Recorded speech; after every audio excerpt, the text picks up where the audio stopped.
कल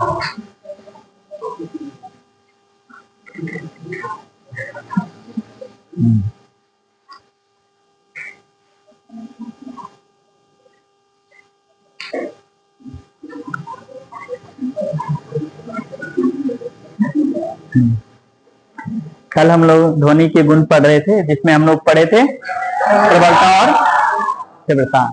आज हमको पढ़ना है तारत्व अथवा पिच, स्टिलनेस और पिच। किसी ध्वनि की आवृत्ति को मस्तिष्क किस प्रकार अनुभव करता है उसे तारत्व कहते हैं, समझे। मेनली इसको जनरली मापा नहीं जाता, लेकिन अगर इसको अनुभव करना पड़े तो इसको ब्रेन अनुभव करता है। हम जब भी कान हमारे सुनते हैं ईयर ड्रम पर, है ना, वहां पर्दे पर जो है देखिएगा वो प्रहार करता है, उसके बाद हमारे मस्तिष्क को उसको सेंसेशन होती है कि ये चीज हम सुन रहे हैं। तो उसी तरह कम या ज्यादा, मोटा पतला सुनने की जो कैपेसिटी है ब्रेन को, ये तारत्व है, समझे। किसी ध्वनि की आवृत्ति को मस्तिष्क किस प्रकार अनुभव करता है उसे तारत्व कहते हैं। ज्यादा अनुभव कर रहा है, कम आवृत्ति की ध्वनि अनुभव कर रहा है, अधिक आवृत्ति की ध्वनि अनुभव कर रहा है, ये जो है यही तारत्व कहलाता है। तारत्व के कारण ही ध्वनि मोटी अथवा तीक्ष्ण कहा जाता है, कही जाती है। तारत्व के कारण ही ध्वनि मोटी अथवा तीक्ष्ण कही जाती है ना। मोटी ध्वनि को निम्न तारत्व की ध्वनि, जैसे पुरुषों की आवाज है ना, उसमें फ्रीक्वेंसी लो होती है। इस तरह से अगर ध्वनि है तो निम्न आवृत्ति की ध्वनि, निम्न आवृत्ति की ध्वनि होगी तो निम्न तारत्व होगा, समझे। आवृत्ति, जिस ध्वनि की आवृत्ति निम्न होती है, आवृत्ति क्या बताए थे, प्रति एकांक समय में, एक सेकंड में जो कंपनों की संख्या होती है ना, इसको कहा जाता है आवृत्ति। तो इसका मतलब प्रति इकाई समय में कम कंपन हो रहे हैं, है ना। इसी तरह प्रति इकाई समय में यदि कंपनों की संख्या ज्यादा हो तो हम कहेंगे आवृत्ति ज्यादा है। आवृत्ति ज्यादा है तो इसका मतलब क्या है, उच्च तारत्व की ध्वनि है, मतलब वो पतली ध्वनि है। और यदि निम्न तारत्व होगा, है ना, अर्थात निम्न आवृत्ति की तरंग होगी, है ना, तो हम कहेंगे वो मोटी है।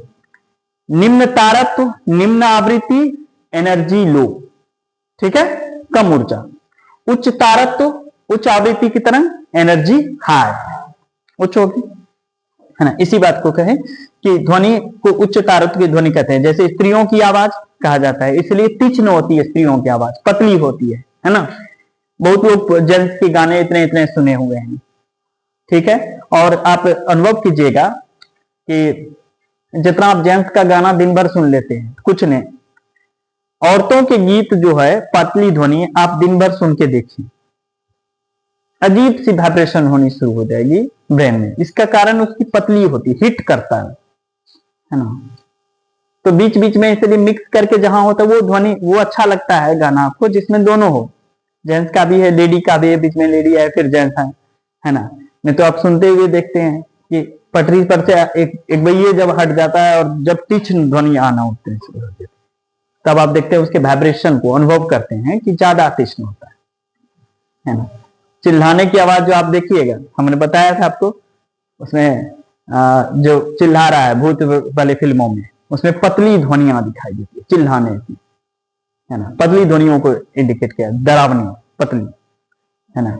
बड़ी ध्वनियों को इंडिकेट करेगा तो उतना डर नहीं लगेगा। चीखने की आवाज है, चीखने की ही आवाज होती है और उसमें भी पतली, है ना, मतलब हाई फ्रीक्वेंसी चाहिए, उच्च तारत्व चाहिए, है ना। ये समझ गए। इसी तरह का दूसरा गुण है ध्वनि का, ये सब ध्वनि के गुण है, गुणता, इसको क्वालिटी बोलेंगे या फिर आप टिम्बर बोलेंगे। ध्वनि का वह गुण, वह लक्षण जिसके आधार पर दो भिन्न भिन्न वाद्य यंत्रों द्वारा उत्पन्न की गई समान आवृत्ति एवं समान तीव्रता की ध्वनियों में भी अंतर प्रतीत होता है। दो ध्वनियां उत्पन्न हो रही है एक ही जैसे, है ना। जैसे सितार बजा रहा है कोई, तबला बजा रहा है कोई, बांसुरी बजा रहा है, बांसुरी बजा रहा है, सितार बजा रहा है, दोनों में मान लो सेम फ्रीक्वेंसी की ध्वनि उत्पन्न होगी, फिर भी दोनों की एक जैसी ध्वनि नहीं होती क्योंकि उनकी गुणता अलग है, टिम्बर अलग है। जैसे सितार और बांसुरी पर एक ही स्वर बजाया जाए तो उनसे उत्पन्न ध्वनि का भेद गुणता के कारण पहचाना जा सकता है, ठीक है ना। दोनों में किसके कारण, इसी गुण के कारण पहचाना जा सकता है। कहां तुम लोग बोले थे,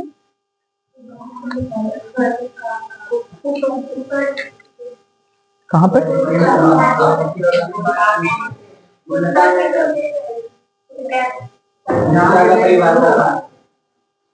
ध्वनि का ये और रिपीटेशन हुआ, ठीक है।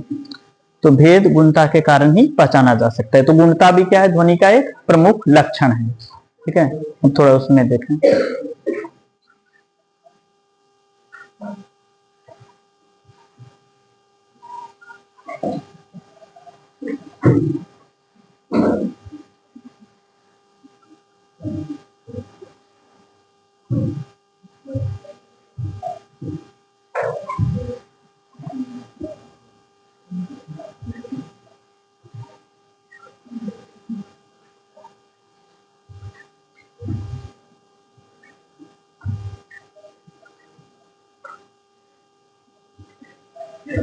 देखो टोन, अगला इसी में पद है, गुणता में अगला पद है टोन, है ना।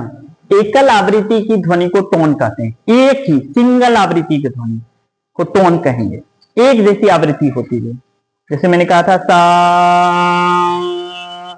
एक जैसी ना, एक आवृत्ति की अगर ध्वनि निकल रही है तो वो टोन है। बोलचाल की भाषा में कहते हैं टोन हाई है, टोन लो है। तो आवृत्ति की ध्वनियों को एकल आवृत्ति, सिंगल वेव की, सिंगल फ्रीक्वेंसी की जो ध्वनि होती है, साउंड होती है, उसी को हम लोग टोन कहते हैं। नोट, अब इसमें नोट भी आता है। तो स्वर अनेक है, नोट को क्या कहा जाएगा हिंदी में, स्वर। तो अनेक आवृत्तियों के मिश्रण से उत्पन्न ध्वनि को स्वर कहते हैं, और यह सुनने में सुखद होता है। नहीं कहते उसका स्वर बड़ा अच्छा है ना। तो जब कई आप जो है टोन मिला देते हैं, तब जो आप जो बनती है उसको क्या कहते हैं हम लोग, स्वर कहते हैं, है ना। शोर कर्ण प्रिय नहीं होता है। कोई भी शोर सुनना चाहता है, शोर में आनंद ले रहा है, बहुत हल्ला हो रहा है, आनंद कहीं नहीं लिया जाता है। तो शोर कर्ण प्रिय नहीं होता है। तो क्या होता है, कर्ण कटु होता है, मतलब कान को से एंट्री करने के बाद वो ब्रेन को अच्छा नहीं लगता है, रिजेक्ट करता है उसको ब्रेन, है ना। सुनने में सुखद अर्थ शोर, जबकि संगीत क्या होता है, सुनने में सुखद होता है। लोग अपने टेंशन को दूर करने के लिए या फिर रिलैक्स फील करने के लिए क्या करते हैं, संगीत सुनते हैं। सामान्यतः सभी संगीत पद्धतियों में विभिन्न आवृत्तियों वाले टोन होते हैं और उनकी पुनरावृत्ति द्वारा संगीत उत्पन्न किया जाता है, रिपीट करके, है ना। सारे गा मा पा नी सा, फिर उल्टा दिया जाता है नी धा प, ऐसे करके बहुत सारे उत्पन्न किए जाते हैं, है ना। उनको पुनरावृत्ति द्वारा संगीत उत्पन्न किया जाता है। भारत की संगीत पद्धति में 7 टोन एवं उनकी आवृत्तियों निम्न प्रकार है।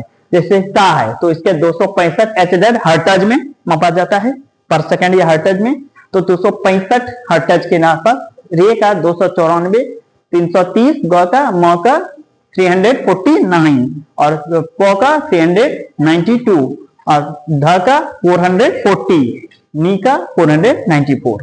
तो देख रहे हैं जैसे जैसे आगे बढ़ते जा रहा है वो, तो इसका जो है HZ भी, मतलब आवृत्ति भी बढ़ती जा रही है। तो ये यहां तक था आपका, क्या चीज पढ़ रहे थे, टिम्बर के बारे में, अर्थात गुणता के बारे में पढ़ रहे थे, उसी का पाठ है।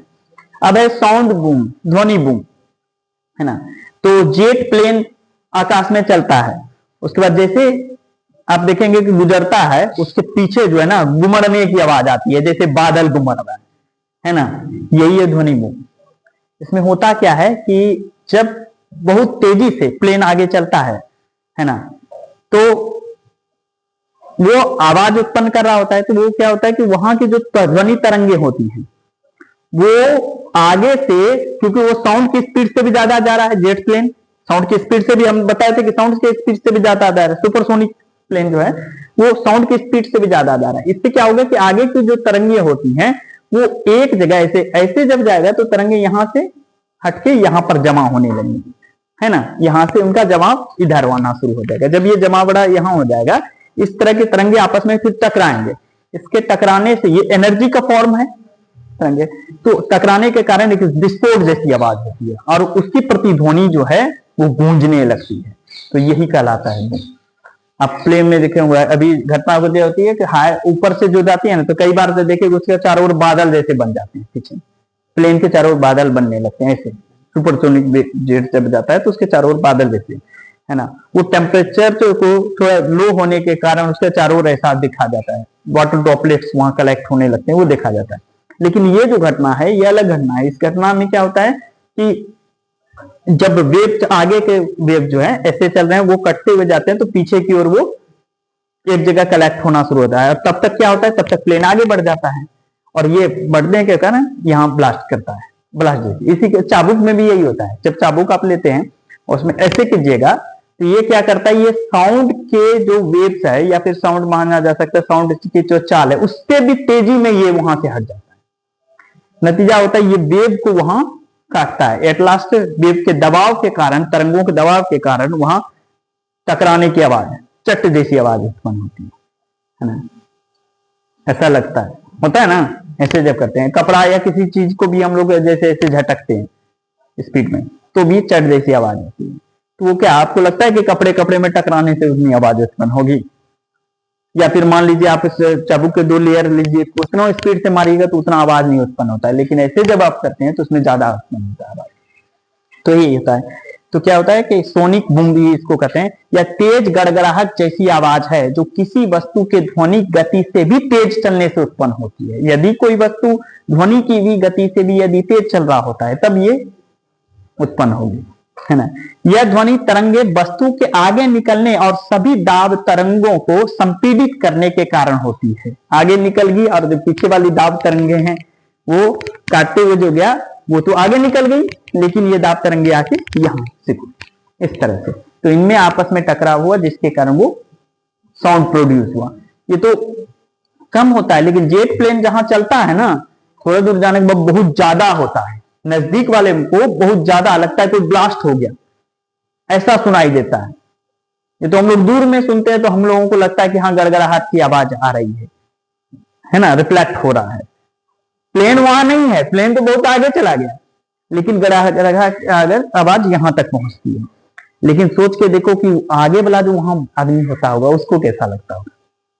पायलट को नहीं लगता है अंदर में, पता है क्यों, बताइए। अंदर रहने से तो क्या नहीं आएगा, उतना आगे हो जाता, राइट। जब तक आवाज होती है तब तक वो आगे निकल जाता है ना, क्योंकि साउंड से भी ज्यादा स्पीड में वो उसका जेट चल रहा है, इसी के कारण, है ना।